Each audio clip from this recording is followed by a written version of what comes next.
La tentation est partout dans notre monde moderne.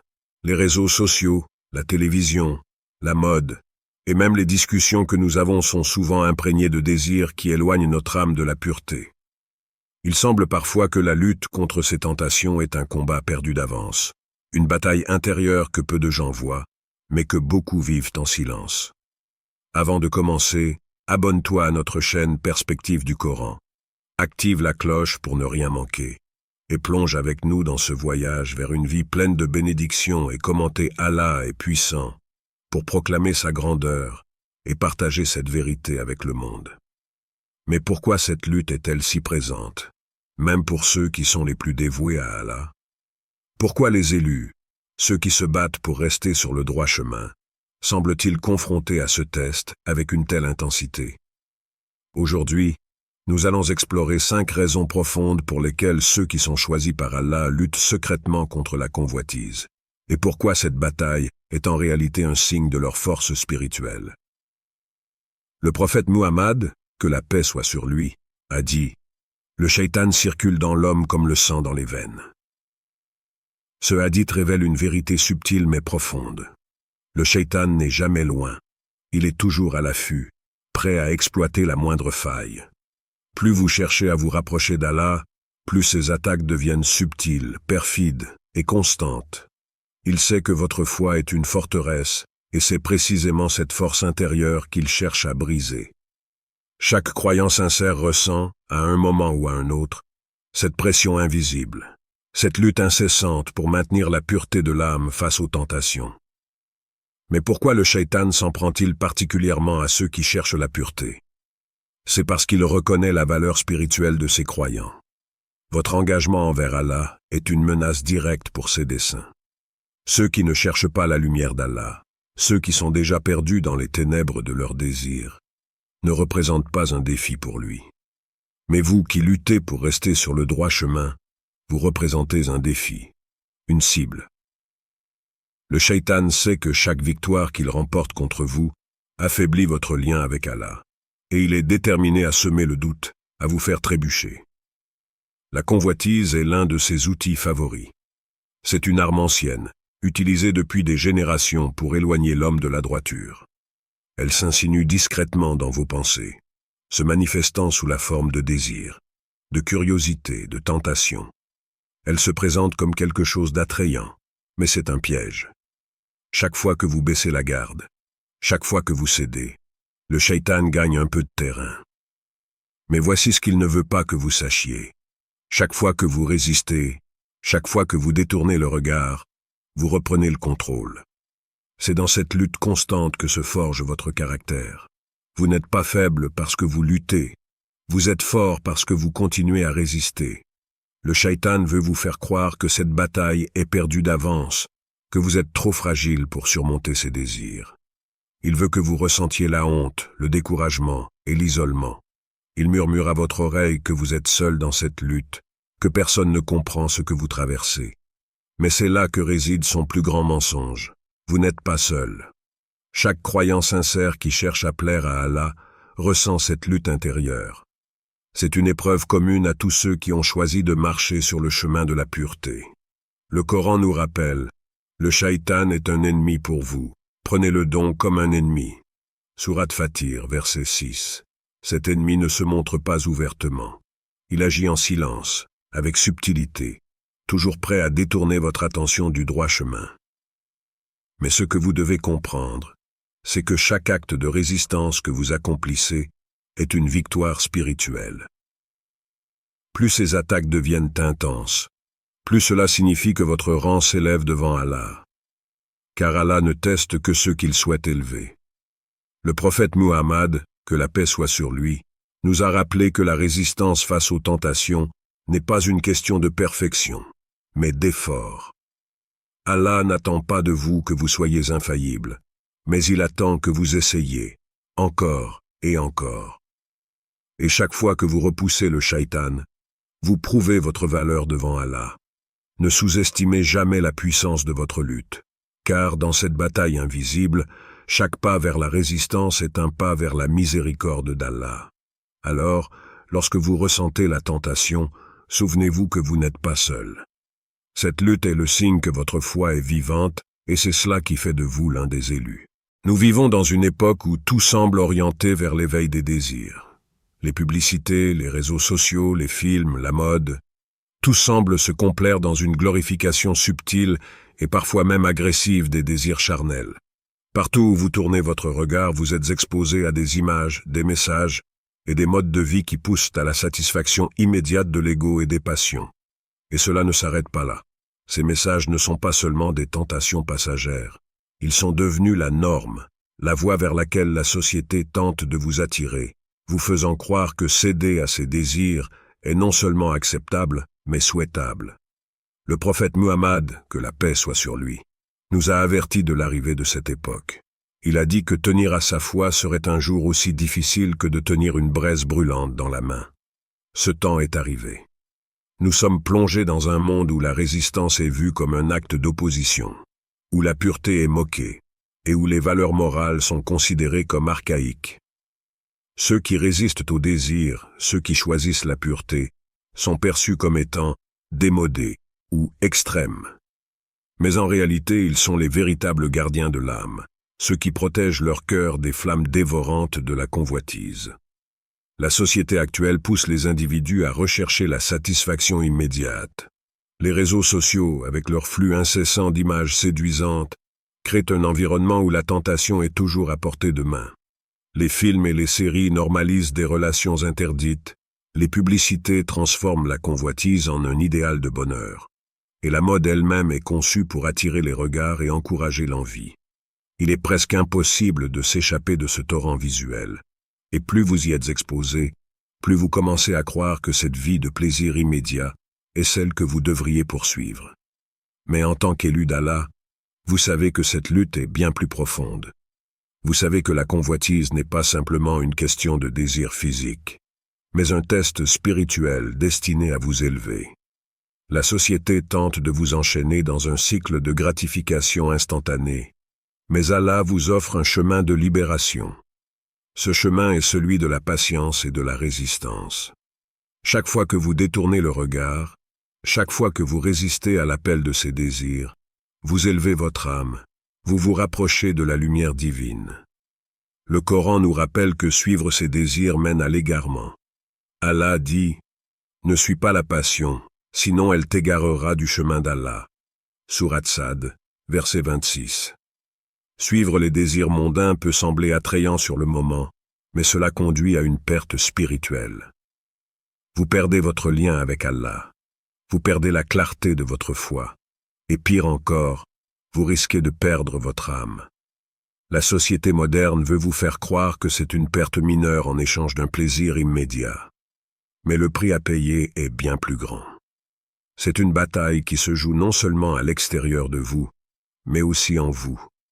Chaque fois que vous choisissez de résister, de garder votre regard pur, de protéger votre cœur des désirs haram, vous êtes engagé dans un acte d'adoration. Cette résistance silencieuse, cette lutte interne contre les tentations omniprésentes, est un acte de foi immense. Vous vous élevez chaque fois que vous refusez de succomber à ces appels, et chaque fois que vous réorientez votre cœur vers Allah. Le monde moderne essaie de vous distraire, de vous éloigner de la lumière, mais vous savez que cette distraction est temporaire. Vous savez que la récompense d'Allah est éternelle, et qu'aucune gratification mondaine ne peut rivaliser avec ce qu'il a préparé pour ceux qui résistent. Ce n'est pas facile. Le monde vous bombardera de tentations, et il essaiera de vous faire douter de vos choix. Mais chaque fois que vous sentez cette pression, rappelez-vous que c'est précisément parce que vous êtes sur le droit chemin que cette pression existe. Si vous suivez aveuglément la société, les tentations semblent faciles à embrasser. Mais lorsque vous résistez, vous ressentez le poids de votre foi. Et ce poids, bien que difficile à porter, est la preuve de votre dévouement envers Allah.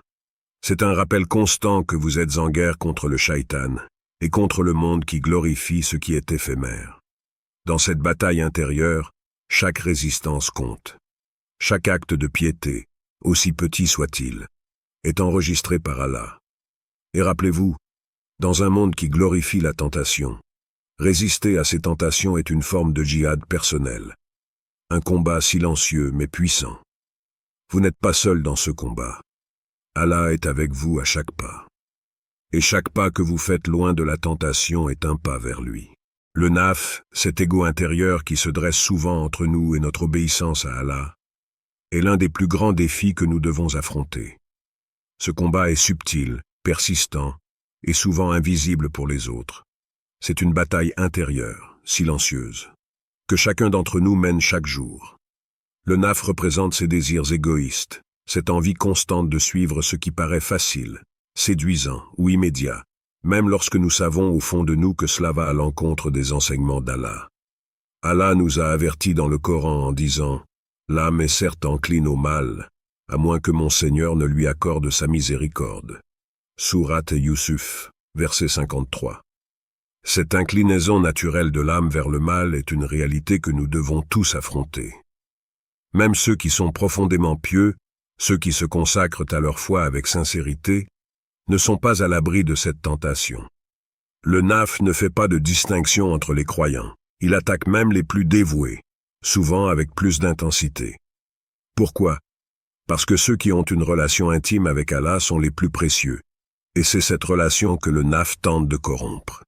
Cette lutte contre le nafs est constante, car elle se joue sur plusieurs fronts. Elle se manifeste dans les désirs charnels, dans les envies matérielles, dans la quête de reconnaissance et dans l'orgueil. Chaque jour, nous sommes confrontés à des décisions, parfois petites, parfois grandes, où le nafs nous pousse dans une direction et notre conscience spirituelle nous guide vers une autre. Vous savez ce qui est juste, mais parfois le nafs vous murmure que suivre vos désirs est plus facile, plus gratifiant sur le moment. C'est une lutte continue entre ce que vous savez être bien et ce que vous ressentez être tentant. Prenons un exemple simple. Imaginez que vous êtes confronté à une situation où vous pouvez facilement obtenir quelque chose par un moyen interdit. Votre conscience vous rappelle les paroles d'Allah. Vous savez que céder à cette tentation vous éloignera de lui. Pourtant, le nafs vous dit « Personne ne le saura, c'est une petite chose, cela ne peut pas être si grave. » À ce moment précis, le combat est interne. Ce n'est pas une bataille visible, mais elle se joue dans votre cœur et son impact est immense.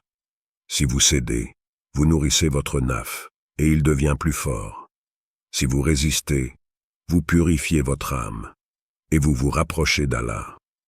Le prophète Muhammad, que la paix soit sur lui, nous a enseigné que la véritable force réside dans le contrôle des désirs, dans la maîtrise du nafs. Il a dit « Le fort n'est pas celui qui bat les autres dans la lutte, mais celui qui se maîtrise lorsqu'il est en colère. » Ce hadith ne se limite pas à la colère. Il concerne aussi cette lutte intérieure contre les désirs du nafs. Celui qui contrôle son nafs est celui qui a véritablement compris la nature du djihad intérieur, le plus grand des combats. Il s'agit d'une guerre silencieuse, une guerre contre soi-même, mais ses victoires sont grandioses aux yeux d'Allah. Et c'est cette lutte quotidienne, ce combat invisible, qui fait de vous l'un des élus d'Allah, parce que vous ne laissez pas vos désirs vous dominer. Vous luttez jour après jour, même si cette lutte est épuisante. Parfois, il peut sembler que vous êtes seul dans ce combat, que personne ne voit les sacrifices que vous faites, les moments où vous avez choisi la voie d'Allah plutôt que celle de la facilité. Mais ce que vous devez savoir, c'est qu'Allah voit tout. Il connaît chaque bataille que vous menez, chaque moment de doute que vous surmontez, chaque tentation que vous repoussez. Et à travers ces épreuves, il vous élève. Ce combat contre le nafs est une purification de l'âme.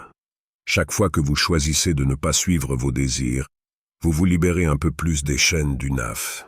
Vous devenez plus léger, spirituellement plus pur. Ce n'est pas une victoire facile, mais c'est une victoire précieuse. Chaque acte de résistance est un acte d'adoration. Chaque moment de lutte est une occasion pour vous d'élever votre rang devant Allah. Mais il est également important de comprendre que cette lutte ne se termine jamais. Le nafs sera toujours présent, toujours prêt à vous détourner de la voie droite. Et c'est cela qui rend ce combat si noble. Vous ne luttez pas une fois et c'est fini. C'est une bataille constante, un rappel quotidien que vous êtes sur une voie difficile, mais bénie. Et c'est justement parce que vous luttez, parce que vous choisissez de ne pas céder, que vous êtes parmi ceux qu'Allah a élus. Alors, mes chers frères et sœurs, ne soyez pas découragés par cette lutte. Ne laissez pas les moments de faiblesse vous faire croire que vous avez échoué. Tant que vous vous relevez, tant que vous continuez à vous battre, vous êtes en train de gagner. Car au final, Allah ne regarde pas combien de fois vous tombez, mais combien de fois vous vous relevez pour continuer à lutter contre votre nafs, avec l'espoir de sa miséricorde. La convoitise est une tentation subtile, mais dévastatrice. Elle agit lentement, s'immisçant dans votre esprit et votre cœur, tout en vous faisant croire qu'il ne s'agit que d'un simple désir temporaire. Pourtant, elle fonctionne comme une addiction, et plus vous y succombez, plus vous vous retrouvez piégé dans ses filets. La convoitise ne se limite pas à des actes physiques. Elle commence souvent par des pensées et des envies que l'on laisse grandir en nous. Ce qui semble inoffensif au début peut rapidement devenir une chaîne invisible qui emprisonne l'âme et obscurcit le cœur. Le prophète Muhammad, que la paix soit sur lui, a dit que lorsque quelqu'un commet un péché, un point noir est marqué sur son cœur. Ce n'est pas seulement une métaphore. Cela signifie que chaque péché que vous commettez affecte non seulement votre relation avec Allah, mais aussi l'état de votre cœur. Il devient de plus en plus difficile de ressentir la lumière spirituelle lorsque votre cœur est assombri par la répétition des désirs haram. La convoitise agit comme un voile qui se pose sur votre cœur, rendant la repentance, la réflexion et même la prière plus difficiles à ressentir profondément. Chaque fois que vous succombez à la convoitise, vous affaiblissez votre lien spirituel. La première fois que vous cédez, il y a peut-être une légère culpabilité. Vous vous dites que c'est juste une fois, que cela n'aura pas de conséquences. Mais la prochaine fois devient plus facile, et la fois d'après encore plus facile. Vous commencez à rationaliser vos actes, à vous convaincre que ce n'est pas si grave, que vous vous repentirez plus tard. Mais voici le piège. Plus vous nourrissez vos désirs, plus ils deviennent difficiles à contrôler. Ce qui était autrefois un écart devient une habitude, et cette habitude finit par éteindre la flamme de votre foi. L'une des caractéristiques les plus insidieuses de la convoitise est qu'elle se renforce à chaque fois que vous y cédez. Tout comme une drogue, la convoitise modifie subtilement votre esprit et vos comportements. Vous ne vous rendez même pas compte de la façon dont elle vous contrôle, car elle se présente sous une forme attrayante. Au début, elle semble inoffensive, mais elle vous éloigne progressivement de ce qui est pur et de ce qui est juste. Et avant même que vous ne vous en rendiez compte, vous êtes emprisonné par vos propres désirs. C'est pourquoi le prophète Muhammad, que la paix soit sur lui, a si fortement mis en garde contre la convoitise. Il a dit que la foi quitte le cœur à l'instant où quelqu'un commet un péché majeur, comme l'adultère, mais qu'elle peut revenir après le repentir. Cette image est puissante, car elle montre que la convoitise ne fait pas que vous détourner d'Allah, elle éclipse temporairement votre foi. Et lorsque vous tombez dans cette obscurité, il devient plus difficile de voir la lumière de la repentance. Mais Allah, dans sa miséricorde infinie, nous rappelle qu'il n'est jamais trop tard pour revenir vers lui. Peu importe à quel point vous vous sentez éloigné, peu importe combien de fois vous avez succombé à vos désirs, Allah est toujours prêt à vous accueillir. Le Coran nous dit « Ô mes serviteurs qui avez commis des excès à votre propre détriment, ne désespérez pas de la miséricorde d'Allah, car Allah pardonne tous les péchés. » Sourate Az-Zumar, verset 53. Ce verset est une source d'espoir immense pour chaque croyant. Il montre que tant que vous êtes prêt à vous repentir, Allah est prêt à vous pardonner. Cependant, la repentance ne signifie pas simplement dire pardon. C'est un processus de purification. Cela signifie reconnaître vos erreurs, ressentir un profond regret pour ce que vous avez fait, et surtout, prendre la décision ferme de ne plus revenir à ce comportement. C'est cette volonté de rompre le cycle de l'addiction à la convoitise qui montre à quel point vous êtes déterminé à vous rapprocher d'Allah. La clé est dans la constance. Vous tomberez peut-être encore, mais ce qui compte, c'est votre désir sincère de vous relever à chaque fois. Les élus savent que cette lutte contre la convoitise est une épreuve spirituelle. Ils savent que même s'ils tombent, ils doivent se relever et se repentir. Chaque jour est une nouvelle opportunité de se purifier et de renforcer leur foi. En réalité, c'est cette lutte qui les rend plus forts. Parce qu'à travers chaque chute et chaque repentir, ils apprennent à se détacher des plaisirs éphémères du monde et à se tourner davantage vers l'éternité avec Allah. Il est important de comprendre que la convoitise, aussi puissante soit-elle, n'a pas le dernier mot. Ce qui compte aux yeux d'Allah, c'est votre désir de vous libérer de ces chaînes. Peu importe combien de fois vous avez succombé à la tentation, tant que vous revenez vers Allah avec un cœur sincère, il vous accueillera avec sa miséricorde. Vous n'êtes pas défini par vos erreurs passées, mais par votre volonté de changer et de grandir. Chaque jour est une nouvelle chance, une nouvelle opportunité de choisir la lumière plutôt que les ténèbres. Alors, ne vous laissez pas piéger par cette addiction spirituelle. N'abandonnez jamais l'espoir de vous en libérer. Car tant que vous revenez vers Allah, il sera toujours là pour vous accueillir avec un amour et une miséricorde que rien dans ce monde ne peut égaler. Dans l'épreuve de la convoitise, il est essentiel de comprendre qu'elle n'est pas un signe de faiblesse ou d'échec spirituel. Au contraire, c'est un test, un défi que chaque croyant rencontre sur son chemin, et ce test a un but bien précis. Élevez votre rang spirituel auprès d'Allah. Le prophète Muhammad, que la paix soit sur lui, nous a enseigné que celui qui laisse quelque chose pour l'amour d'Allah, Allah le remplacera par quelque chose de mieux. Ce hadith est d'une profondeur inestimable, car il met en lumière la sagesse divine derrière les tentations que nous affrontons. La convoitise, sous toutes ses formes, est une partie intégrante de l'épreuve de ce monde. Vous pourriez vous demander pourquoi Allah permet ces désirs en vous. Pourquoi ces envies semblent si fortes parfois. Mais en réalité, c'est à travers ces tentations que vous avez l'opportunité de prouver votre sincérité et votre loyauté envers Allah. Si la foi était facile, si la pureté n'exigeait aucun effort, où serait la récompense? Chaque fois que vous résistez à la tentation, chaque fois que vous faites le choix conscient de vous éloigner du haram, c'est comme si vous gravissiez une marche de plus vers l'agrément divin. Il est important de comprendre que résister à la convoitise n'est pas simplement un acte passif de retenue. C'est une forme d'adoration en soi. En choisissant de ne pas céder, vous faites le choix d'Allah plutôt que des plaisirs éphémères de ce monde. Et ce choix, même s'il est silencieux, même s'il n'est pas vu ou reconnu par ceux qui vous entourent, est d'une immense valeur aux yeux d'Allah. Car Allah voit tout, même les luttes les plus intimes de votre cœur.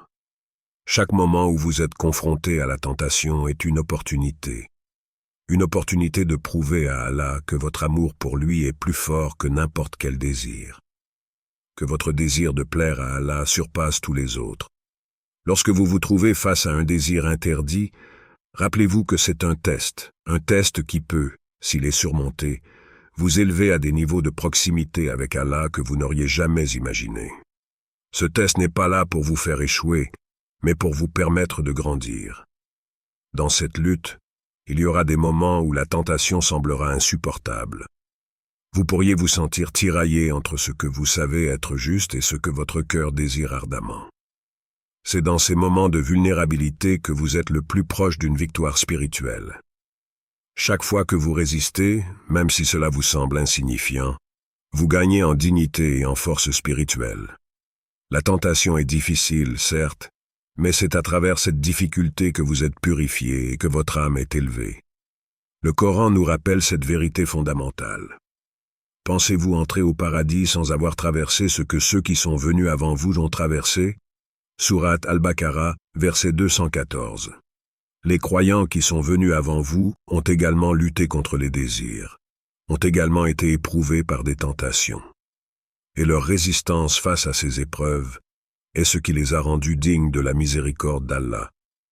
Vous suivez les pas de ces croyants pieux chaque fois que vous choisissez la pureté, chaque fois que vous détournez votre cœur des appels de ce monde. Le prophète Muhammad, que la paix soit sur lui, a également dit que la tentation des hommes est celle des femmes. Cela ne signifie pas seulement la tentation physique, mais toutes les formes de désir qui détournent l'âme du chemin droit. Ce hadith souligne que la lutte contre la convoitise est l'une des plus grandes épreuves que vous rencontrerez.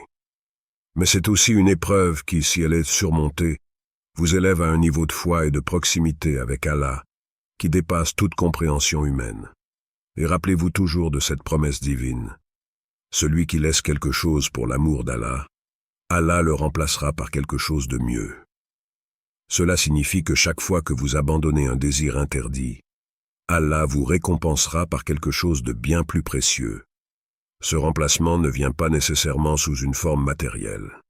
Parfois, c'est une paix intérieure que vous gagnez, une clarté spirituelle, ou une proximité avec Allah qui n'a pas de prix. Parfois, la récompense vient dans l'au-delà, où Allah vous réservera des bénédictions inimaginables pour chaque moment où vous avez résisté à la tentation. Ce que vous devez garder à l'esprit, c'est que les élus ne sont pas ceux qui ne connaissent jamais la tentation. Les élus sont ceux qui, malgré les tentations, continuent de lutter jour après jour, avec persévérance et détermination. Ils ne sont pas parfaits. Ils tombent parfois, mais ils se relèvent, se repentent et continuent de se battre. Car ce qui importe aux yeux d'Allah, ce n'est pas combien de fois vous avez failli, mais combien de fois vous avez cherché à vous améliorer. Combien de fois vous avez choisi de revenir à lui après chaque chute, chaque moment de résistance, chaque désir que vous sacrifiez pour l'amour d'Allah vous rapproche de lui. Et à travers cette lutte, vous devenez un être spirituellement plus fort, plus pur et plus digne de la miséricorde d'Allah. Vous devenez l'un de ses élus, non pas parce que vous ne ressentez jamais la tentation, mais parce que vous choisissez, encore et encore, de placer Allah au-dessus de tout. Mes chers frères et sœurs, la lutte contre la convoitise est une bataille que beaucoup mènent en silence. Mais sachez que cette lutte est en elle-même une indication que vous êtes sur le bon chemin. Allah ne regarde pas combien de fois vous tombez, mais combien de fois vous vous relevez. Alors, continuez à vous battre, continuez à rechercher la pureté, et sachez qu'Allah vous voit, qu'il vous entend et qu'il vous récompense à chaque pas que vous faites vers lui. Partage ta réponse dans les commentaires et n'oublie pas de liker et de t'abonner à notre chaîne Perspective du Coran. Qu'Allah vous accorde la baraka dans chaque aspect de votre vie. Que ce rappel soit une source d'inspiration pour vous. Et si ce message a touché votre cœur, n'oubliez pas de demander à Allah de renforcer votre foi et de vous guider vers ce qui est pur et droit.